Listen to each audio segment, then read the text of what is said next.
समीक्षा mathematics classes में मैं संजीव कुमार यूट्यूब चैनल पर आप लोगों का स्वागत करता हूं।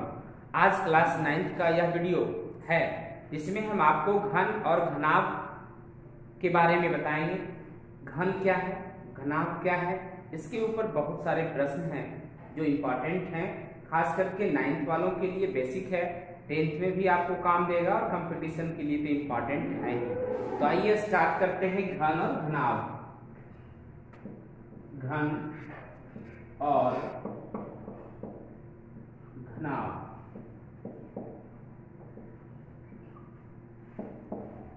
Cube and cuboid.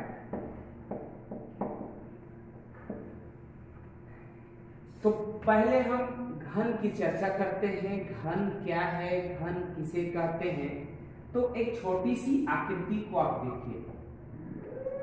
घन के जो फलक होंगे वो वर्गाकार होगा। ध्यान से देखिएगा, ये एक वर्ग है, ये भी आपका वर्ग है, दो को वर्ग को मिला दिए, देखिए इस तरह से, तो ये आकृति आपका घन का हो गया। ये है घन, क्यूब। तो घन क्या है?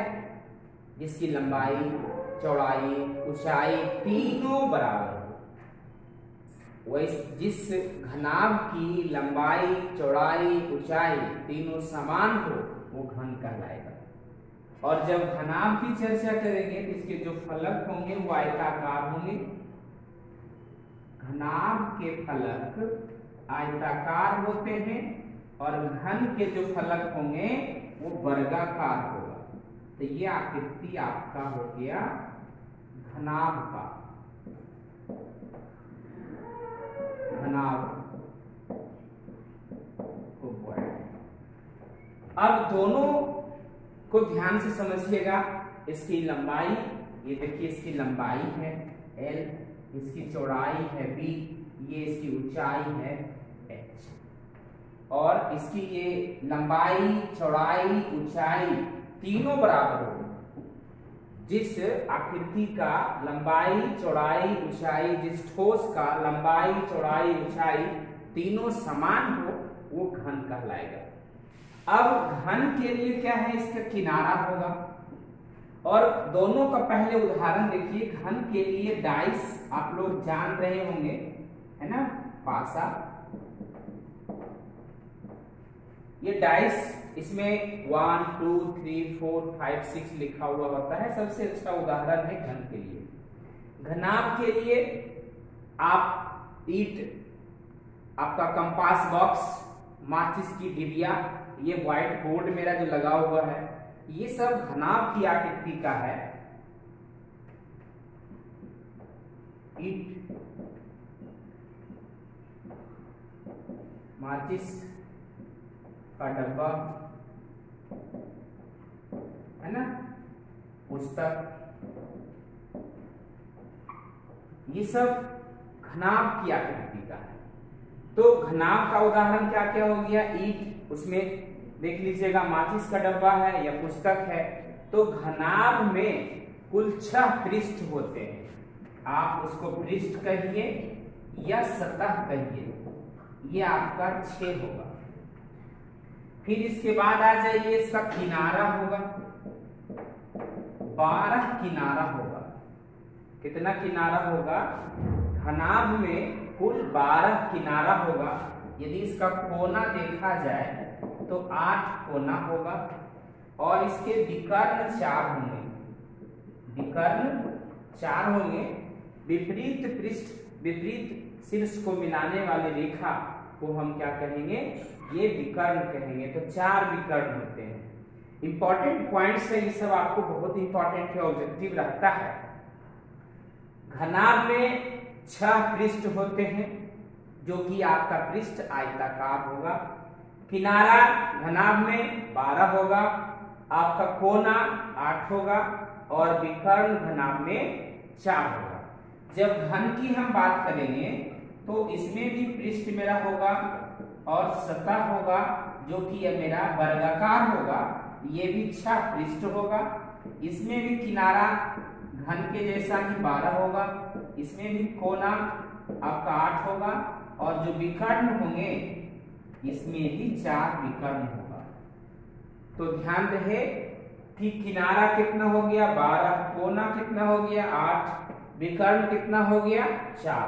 विकर्ण क्या है? विपरीत शीर्ष को मिलाने वाली रेखा, ये इसका विकर्ण कहलाएगा। जैसे ये देखिए शीर्ष है, इस आयताकार बॉक्स के लिए, इस आयताकार बॉक्स के लिए है, तो ये जो आकृति है ना, ये इसका विकर्ण कहलाएगा। तो ध्यान रहे कि घन आपको समझ में आ गया होगा। घन क्या कहेंगे? जिस ठोस का लंबाई, चौड़ाई और ऊंचाई तीनों समान है, घन कहलाता है। और 6 आयताकार पृष्ठों से, 6 आयताकार पृष्ठों से घिरी आकृति को हम लोग घनाभ कहते हैं। घनाभ में सतह, किनारा, कोना, विकर्ण हम आपको लिख दिए हैं, और ये आपका घन के लिए भी लिख दिए हैं। अब क्या है? दोनों के ऊपर फॉर्मूला है, घन के लिए भी है, घनाभ के लिए है। तो आइए फॉर्मूला इसका देख लेते हैं। देखिए, घन और घनाभ बताने के बाद अब इसके ऊपर कुछ फॉर्मूला है, तो कुछ इंपॉर्टेंट फॉर्मूला देख लीजिए। सबसे पहले घन का आयतन, घन का आयतन फॉर्मूला होता है भुजा Q। घन का संपूर्ण पृष्ठीय क्षेत्रफल 6 गुना भुजा स्क्वायर। घन का विकर्ण √3 गुना भुजा।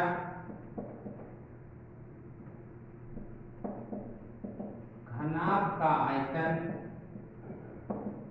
L गुना B गुना H। घनाभ का संपूर्ण पृष्ठीय क्षेत्रफल 2 × LB plus BH plus HL। घनाभ का विकर्ण √L² plus B² plus H²। कमरे के चारों दीवारों का क्षेत्रफल, फॉर्मूला होगा 2 × L प्लस B × H। ध्यान रहे, कुछ इंपॉर्टेंट फॉर्मूला है जो घन और घनाभ से संबंधित है। अब आपको देखना है घन का आयतन भुजा Q, भुजा आप या किनारा दोनों कह सकते हैं। तो भुजा Q, घन का संपूर्ण पृष्ठीय क्षेत्रफल 6 गुना भुजा स्क्वायर, घन का विकर्ण √3 गुना भुजा। ये घनाभ के लिए हो गया। आपको लिखने, जहां L क्या है? इसकी लंबाई है, लेंथ है, B से इसका ब्रेथ हो गया, चौड़ाई हो गया, और H आपके ऊंचाई के लिए है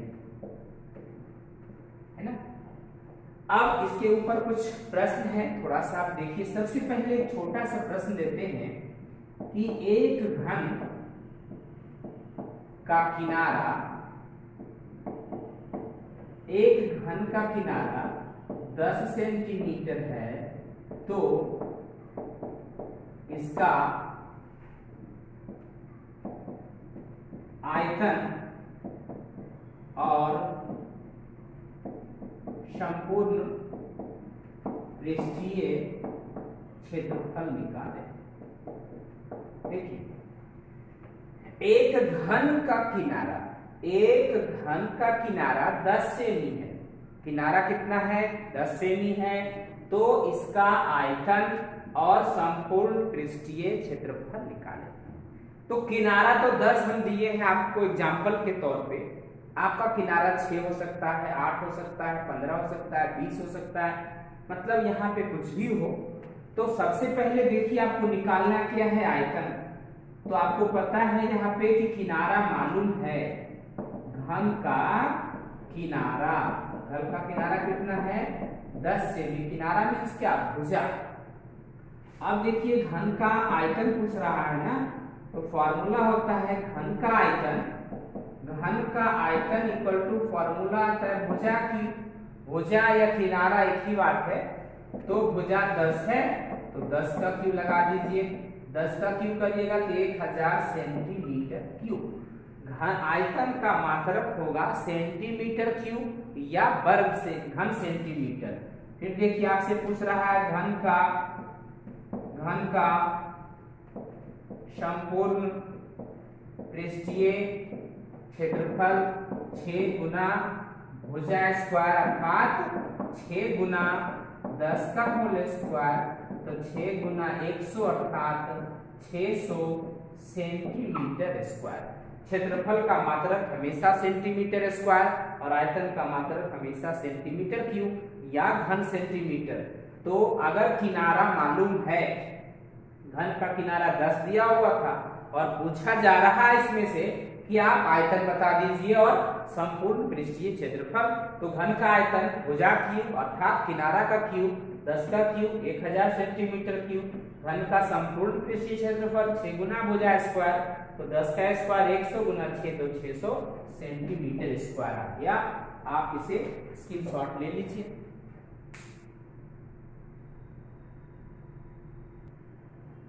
देखिए अब इसके ऊपर कुछ और प्रश्न लेते हैं घन और घनाभ के ऊपर। तो सबसे पहला प्रश्न है, अब घनाभ से लेते हैं। एक घनाभ की लंबाई 8 मीटर, चौड़ाई 6 मीटर और ऊंचाई 4 मीटर है, तो इसका आयतन कुल पृष्ठीय क्षेत्रफल विकर्ण और चारों दीवारों का क्षेत्रफल निकालो। देखिए तो ये हिसाब आपसे तभी बनेगा जब फॉर्मूला बढ़िया से याद हो। तो थोड़ा सा रिक्वेस्ट है कि बिल्कुल घन और घनाभ का छोटा सा फॉर्मूला है, बिल्कुल याद रखिएगा। यहाँ पे हमें मालूम क्या है, एल मालूम है। देखिए लंबाई मालूम है, लंबाई दिया गया है 8 मीटर, इसकी चौड़ाई दिया गया है, चौड़ाई दिया गया है 6 मीटर और ऊंचाई दिया गया है 4 मीटर। ध्यान रहे आपसे पूछ रहा है आयतन, किसका आयतन, तो घनाभ का आयतन।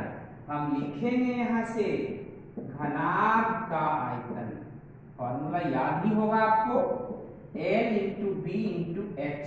यहां से L मालूम है 8 गुने 6 गुने 4, आप इसको गुना कर दीजिए। देखिए 6 गुना 4 करेंगे तो 24 होगा और 24 गुना 8 करेंगे तो 192 मीटर है, तो मीटर क्यूब कर दीजिए।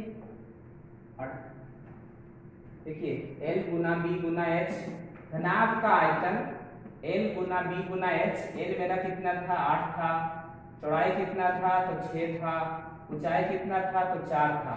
तो आराम से 8 गुना 6 गुना 4 जब कीजिएगा तो 192 मीटर क्यूब, ये इसका आयतन निकला। अब इसके बाद ये इसका आयतन है। अब आपसे पूछ क्या रहा है, कुल पृष्ठीय। देखिए किसका कुल पृष्ठ है, तो घनाभ का है। हम लिखेंगे यहां से घनाभ का कुल पृष्ठीय क्षेत्रफल, कुल पृष्ठीय क्षेत्रफल फॉर्मूला होता है 2 into L B plus B H plus H L.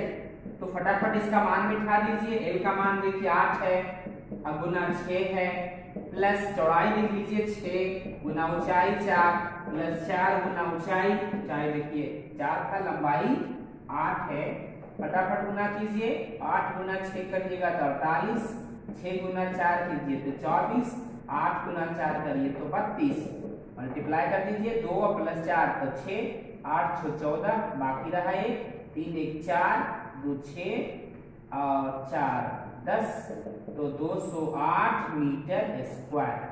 ये जो मेरा आया ये घनाभ का कुल पृष्ठीय क्षेत्रफल आया। तो बिल्कुल निकाल the formula 2 × LB + BH + HL। अब 8 गुना 6 48 आ गया, 6 गुना 4 24 आ गया, 8 गुना 4 32 आ गया, तो 4 2 6 और 8 14, बाकी 1, तो 4 2 6 और 4 10, गुना कर दीजिए तो 208 मीटर स्क्वायर। फिर क्या पूछ रहा है आपसे? विकर्ण, ध्यान रहे घनाभ का विकर्ण। किसका विकर्ण? तो घनाभ का विकर्ण का हम आपको फॉर्मूला दिए हैं √L² + BH² + H², और L हमें मालूम है, L देख लीजिए 8 का स्क्वायर प्लस 6 का स्क्वायर प्लस 4 का स्क्वायर, मल्टीप्लाई कर दीजिए, 8 का स्क्वायर कीजिए 38 64 प्लस 36 प्लस 16, 64 प्लस 36 100 √116। अब 116 का वर्गमूल लगाइए, ध्यान रहे तो 10.77 सेंटीमीटर, ये सेंटीमीटर नहीं मीटर है ना, तो मीटर 10.77 ये आपका निकल गया इसका वर्गमूल। देखिए क्योंकि 116 100 के नजदीक है और 100 का वर्गमूल होता है 10, 16 जा रहा थोड़ा सा है तो 16 है, तो 10.77 इसका वर्गमूल आएगा। फिर आपसे पूछ रहा था चारों दीवारों का क्षेत्रफल। चारों दीवारों का क्षेत्रफल के लिए फॉर्मूला है क्या? Formula 2 × L + B × H।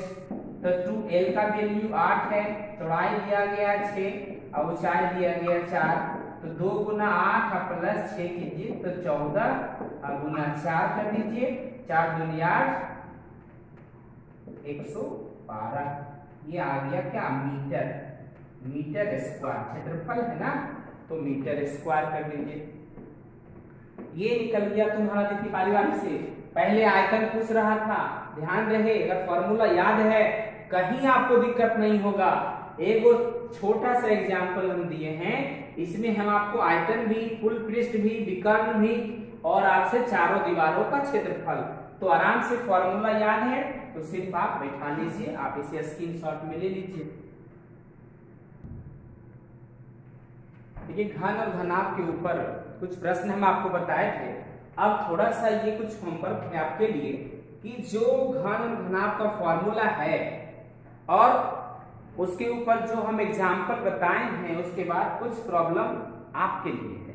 थोड़ा सा आप मेहनत करिए, मैथ बिल्कुल आपके लिए इजी हो जाएगा। तो आइए थोड़ा सा देख लेते हैं। पहला प्रश्न, एक घन का प्रत्येक किनारा 3 मीटर है, तो उसका कुल पृष्ठ, क्षेत्रफल, आयतन और विकर्ण निकाले। बिल्कुल इजी है, आपसे निकल जाएगा, जस्ट ये भी इजी है।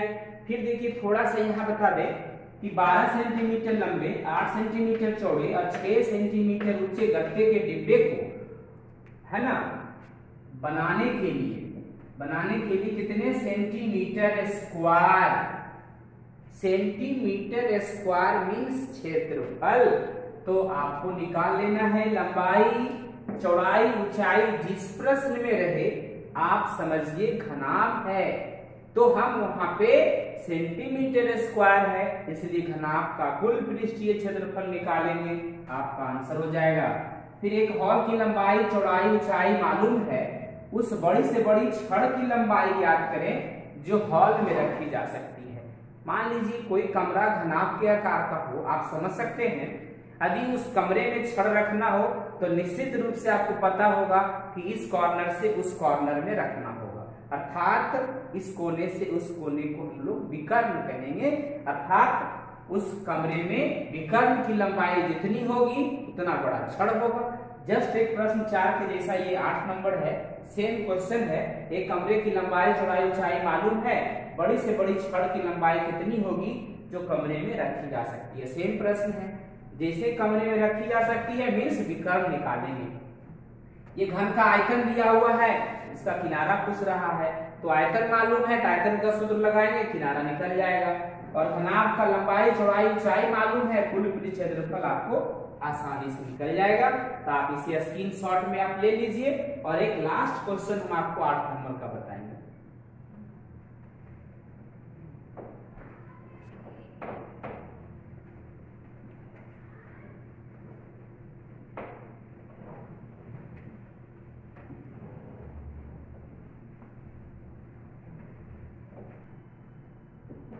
देखिए इसमें L मालूम है, ये क्वेश्चन हम बता देते हैं आपको। बड़ी से बड़ी छड़ की लंबाई अर्थात हम विकर्ण निकालेंगे। तो इस प्रश्न में देखिए आपको लंबाई मालूम है, लंबाई दिया गया है कितना 12 मीटर। इसकी चौड़ाई मालूम है, चौड़ाई है 4 मीटर और इसकी ऊंचाई मालूम है 3 मीटर। आपसे क्या पूछा, बड़ी से बड़ी छड़ की लंबाई अर्थात विकर्ण। तो आपको पता है कि घनाभ का जो विकर्ण होगा फॉर्मूला होगा √L² + B² + H² अर्थात 12 का होल स्क्वायर प्लस 4 का होल स्क्वायर प्लस 3 का होल स्क्वायर कर दीजिए होल स्क्वायर। 144 + 16 + 9 प्लस कर दीजिए 169 अर्थात 13 मीटर। तो बड़ी से बड़ी छड़ की लंबाई आपका आ गया 13 मीटर। तो कभी भी आपको निकालना रहे, ध्यान रहे इस टाइप का प्रश्न हो कि कमरे में बड़ी से बड़ी छड़ की लंबाई, तो तुरंत आपको विकर्ण निकालना है। और मेंसुरेशन पे ध्यान रहे कि जो दिया हुआ है फॉर्मूला उसी का लगाएंगे। अगर आयतन मालूम है तो आयतन का लगाएंगे तो भुजा निकलेगा, बाकी और भी भाग निकल जाएगा। अगर क्षेत्रफल मालूम है तो क्षेत्रफल निकालेंगे तो आपका अज्ञात भाग मालूम हो जाएगा। तो उम्मीद करते हैं ये प्रश्न आपको समझ में आ गया होगा। इस टाइप का आपके बुक में यदि और भी प्रश्न हैं तो आप ज्यादा से ज्यादा प्रैक्टिस कीजिएगा, ज्यादा से ज्यादा आप उसको बनाइए, है ना, मेहनत कीजिए, घर में रहें, सुरक्षित रहें। धन्यवाद।